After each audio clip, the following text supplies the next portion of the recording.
बिस्मिल्लाहिर्रहमानिर्रहीम। अच्छा, 10th chemistry chapter number 10 lecture number 7 आज इंशाल्लाह स्टार्ट करेंगे। General properties of the acids. आज हमने एसिड की जनरल प्रॉपर्टीज के अंदर दो प्रॉपर्टीज आती हैं, एक होती है फिजिकल प्रॉपर्टी और एक होती है हमारी केमिकल प्रॉपर्टीज। अब फिजिकल प्रॉपर्टी तो हम ऑलरेडी डिस्कस कर चुके हैं, तो लिहाजा हम फिजिकल प्रॉपर्टी को स्टडी नहीं करेंगे। वो जो बिल्कुल फर्स्ट लेक्चर जो हमारा था वो सारी फिजिकल प्रॉपर्टी था एसिड्स। ये आपका शॉर्ट लॉन्ग दोनों क्वेश्चन आ सकते हैं। अच्छा, हम केमिकल प्रॉपर्टी स्टडी करेंगे एसिड की, उसके अंदर रिएक्शन विद मेटल्स। अब ये सवाल कैसे आता है बोर्ड में, वो सिंपल ये आता है कि आप केमिकल प्रॉपर्टीज एसिड की लिखें, right the chemical property of acid. उसके अंदर रिएक्शन आपने लाजमी लिखना होता है, और ये लॉन्ग बहुत दफ़ा आया हुआ, और इस साल भी ये बोर्ड में लॉन्ग क्वेश्चन आया था केमिकल प्रॉपर्टी ऑफ एसिड या बेस का। तो दूसरे नंबर पे इसके एमसीक्यूज भी कैसे बनते हैं वो मैं साथ साथ बताता जाऊँगा। दो चीज़ें हैं, एक लॉन्ग क्वेश्चन बहुत अहम है, दूसरे नंबर पे एमसीक्यूज। शॉर्ट बहुत कम आया हुआ है, लेकिन आता भी है तो मे भी हो सकता है कोई एक आधा पॉइंट पूछ ले, बस यही पूछ ले कि एसिड रिएक्शन के साथ मेटल के साथ कैसे रिएक्ट करता है। अच्छा, इसके अंदर आपने बताना है कि जिंक जिंक हमारा मेटल। अब सबसे पहले क्वेश्चन होता है मेटल होता क्या है, पता है मेटल के बारे में क्या नहीं? मेटल मोस्टली सॉलिड्स होते हैं, और मेन जो चीज़ है वो ये है कि वो इलेक्ट्रॉन लूज करते हैं, इलेक्ट्रॉन। दूसरे नंबर इनका साइज बड़ा होता है।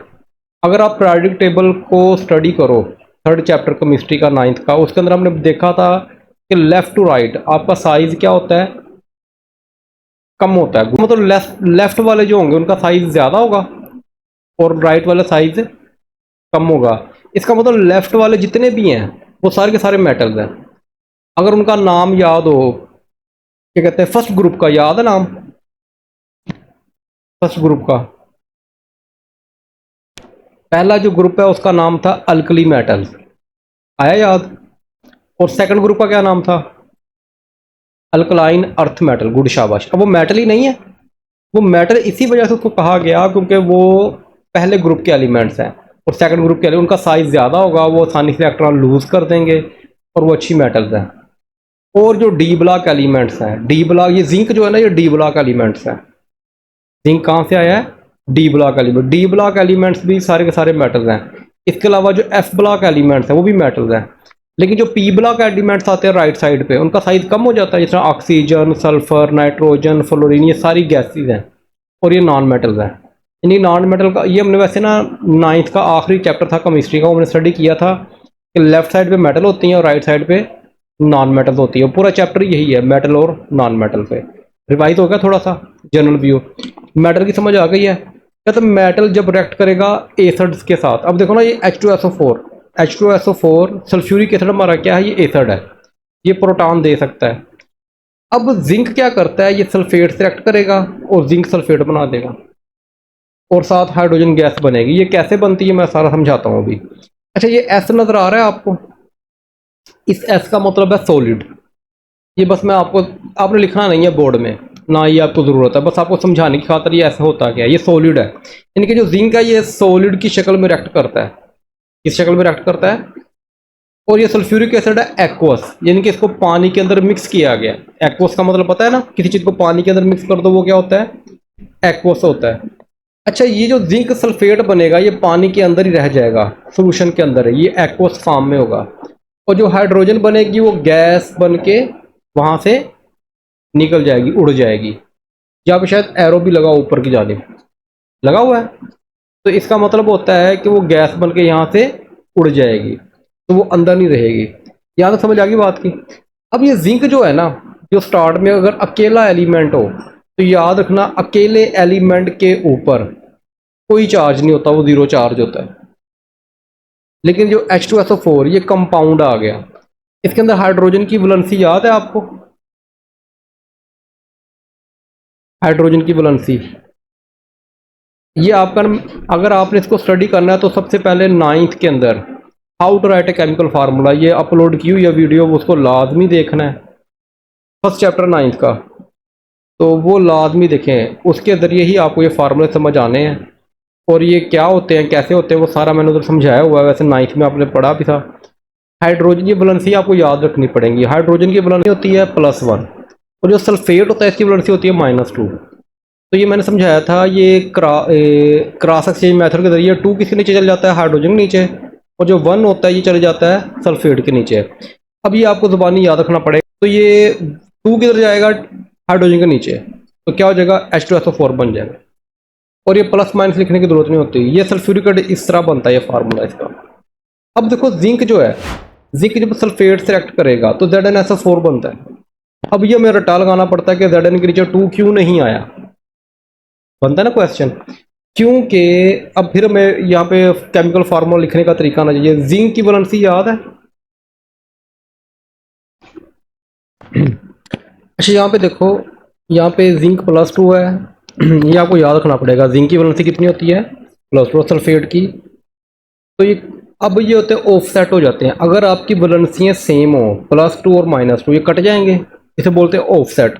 तो ये वैलेंसी इसके नीचे और ये इसके नीचे नहीं आएगी, बल्कि क्या होगा, ये कट ऑफ हो जाएंगे, तो ZnSO4 सिंपल आ जाएगा। इसी वजह से जब Zn सल्फेट से रिएक्ट करता है तो ZnSO4 बनता है, 2 नहीं आता। अब ये H2 के लिए बच गई, तो H2 क्या हो जाएगी, गैस बन के यहाँ से रिमूव। और जब एलिमेंट अकेला होता है तो उसके ऊपर कितनी वैलेंसी होती है, 0 चार्ज होता है, उसके ऊपर कोई वैलेंसी नहीं होती, वो 0 होता है। अगर आपको ये अच्छी तरह समझ आ गई, सारे रिएक्शन आगे ऐसे ही हैं। अच्छा यहाँ तक ये समझ आ गई है। अब इसके अंदर बोर्ड में MCQ क्या आता है वो देखो ज़रा। कहता है, ये आपने ज़बानी इक्वेशन याद रखनी है। ये मेटल है, ये हमारी क्या है, और ये हमारा सल्फ्यूरिक एसिड। ये मेटल है, ये हमारा क्या है, एसिड्स हैं। कहता है जब भी मेटल एसिड से रिएक्ट करेगी, तो बोर्ड में सवाल आता है, when metal react with the acid which form, क्या बनता है। तो क्या क्या बन रहा है, ZnSO4, इसे बोलते हैं हम साल्ट। क्या बोलते हैं, तो साल्ट बनता है। और क्या बनता है, हाइड्रोजन गैस, गुड शाबाश, गैस बनती है। तो आपने MCQ में याद रखना है, वो आपसे ये कहेगा कि जब मेटल एसिड से रिएक्ट करती है तो आप बताओ क्या क्या बनता है। तो आपने हमेशा याद रखना है कि उसके अंदर साल्ट बनेगा और गैस। ये बोर्ड में MCQ बहुत आए होंगे, इसलिए मैं आपको स्पेशल बता रहा हूँ कि ये MCQ बोर्ड में आता है। याद हो गया कि जब भी मेटल और एसिड रिएक्ट करते हैं क्या बनता है, साल्ट और गैस। और गैस कौन सी होती है, हाइड्रोजन गैस। अब देखना जो अगला रिएक्शन है उसमें भी सेम ऐसे ही, देखो एल्यूमिनियम है, एल्यूमिनियम हमारा मेटल है, ये I think so 3rd group का है, और HCl हमारा एसिड है। मेटल और एसिड जब रिएक्ट करेंगे तो क्या बनेगा, एल्यूमिनियम क्लोराइड, साल्ट बन गया, और साथ हाइड्रोजन गैस। और इसको बैलेंस करने के लिए बाकी इस्तेमाल किया हुआ है। ठीक है, ये बैलेंस थोड़ा सा ये होता है ना, 3 होता है ऑड। इसको इवन बनाने के लिए मैंने 2 से मल्टीप्लाई किया। एल्यूमिनियम कितने हो गए, 2 हो गए, तो इधर मैंने 2 से एल्यूमिनियम को मल्टीप्लाई कर दिया। लेकिन यहाँ पे देखो क्लोरीन कितने हो गए, 3 × 2 6 हो गए। अब यहाँ पे क्लोरीन को 6 करने के लिए मुझे सबको क्या करना पड़ा, 6 से, जब 6 से मल्टीप्लाई करेंगे तो हाइड्रोजन भी क्या हो जाएंगे। तो इधर हाइड्रोजन है कितने, 2, तो मुझे किससे मल्टीप्लाई करना पड़ा, 3 से, ताकि हाइड्रोजन जो है वो 6 हो जाए। समझ आ गई मैं क्या आपका वो क्या कहते हैं, बैलेंस कैसे करते हैं। अब ये तो समझ आ गई, ये मेटल है, एसिड से रिएक्ट करेगा, साल्ट और गैस बनेगी। अब देखो ये रिएक्शन होता कैसे, एल्यूमिनियम है, एल्यूमिनियम के ऊपर क्या होगा, 0 चार्ज होगा, वो अकेला एक ही एलिमेंट है। लेकिन हाइड्रोजन की वैलेंसी याद है आपको कितनी है, हाइड्रोजन की, गुड शाबाश, कितनी है, +1। अब ये रिपीट हो रहे हैं, और क्लोराइड की जो होती है -1 होती है। ठीक है, ये हाइड्रोजन की +1 और क्लोराइड की, तो सेम वैलेंसी है, दोनों कट ऑफ हो जाएंगे। क्रॉस एक्सचेंज भी होगा लेकिन कट ऑफ हो जाएंगे। सिंपल क्या आ जाएगा, HCl। आ रही समझ, HCl कहाँ से आ रहा है। अब देख रहे हो सवाल दिमाग में आता है कि यहाँ पे H2 आ गया, यहाँ पे अकेला ही H आ गया, 2 क्यों नहीं आया। ये सारी रीजंस होती हैं, यही वजह होती है। और मैं इसलिए साथ साथ करवा रहा हूँ ताकि आपको रिएक्शन को समझने में, करने में आसानी हो, आप एक बेसिक्स आपकी स्ट्रॉन्ग हो। एल्यूमिनियम क्लोराइड, अब देखो यहाँ पे क्लोराइड के 3 आ गया, यहाँ पे 3 है ही नहीं, तो बच्चे रट्टा लगाते हैं। तो इस रट्टे से बचने के लिए मैंने सारा ये बनाया है। एल्यूमिनियम की वैलेंसी पता है आपको। अब आप देखो इसकी जो वैलेंसी होगी वो किधर जाएगी, क्लोरीन के नीचे आएगी ना। तो इससे ये अंदाज़ा हो रहा है कि ये जो 3 है ये कहाँ से आ रहा है, एल्यूमिनियम की वैलेंसी से आ रहा है। तो इसका मतलब एल्यूमिनियम की जहाँ पे वैलेंसी होगी कितनी होगी वो, गुड। अब आपको एक और आइडिया होना शुरू हो गया है कि जो नीचे लिखा जाता है वो साथ वाले की वैलेंसी होती है। तो इससे भी आप अंदाज़ा लगा सकते हो कि एल्यूमिनियम की वैलेंसी कितनी है, +3।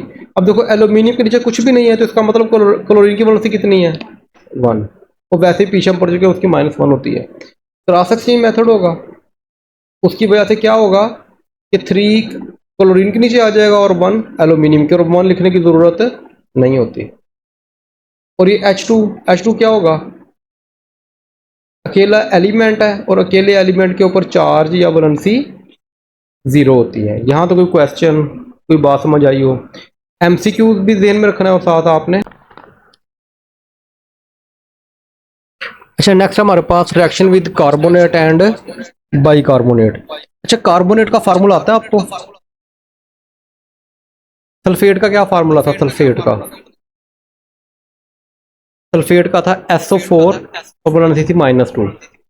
इस तरह कार्बोनेट है, कार्बोनेट का होता है CO3 - 2, CO3, ये देखो ये होता है कार्बोनेट CO3।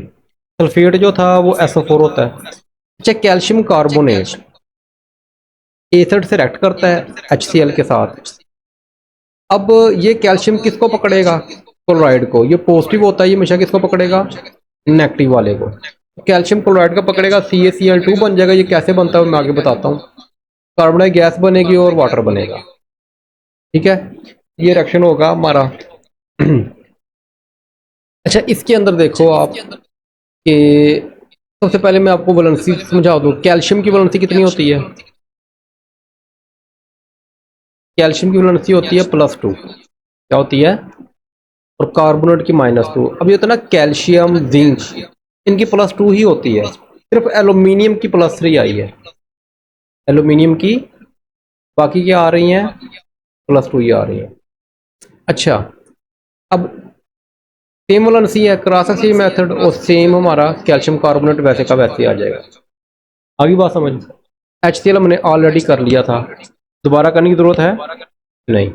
तो हम कैल्शियम का क्लोराइड कर लेते हैं। कैल्शियम की वैलेंसी कितनी थी क्लोराइड की, ये हमने पीछे पढ़ा हुआ। अभी क्लोराइड कितनी होती है, अगर नहीं भी समझ आ रही, देखो कैल्शियम के नीचे कुछ है नहीं, तो इसका मतलब इसकी वैलेंसी इसके नीचे आनी चाहिए थी।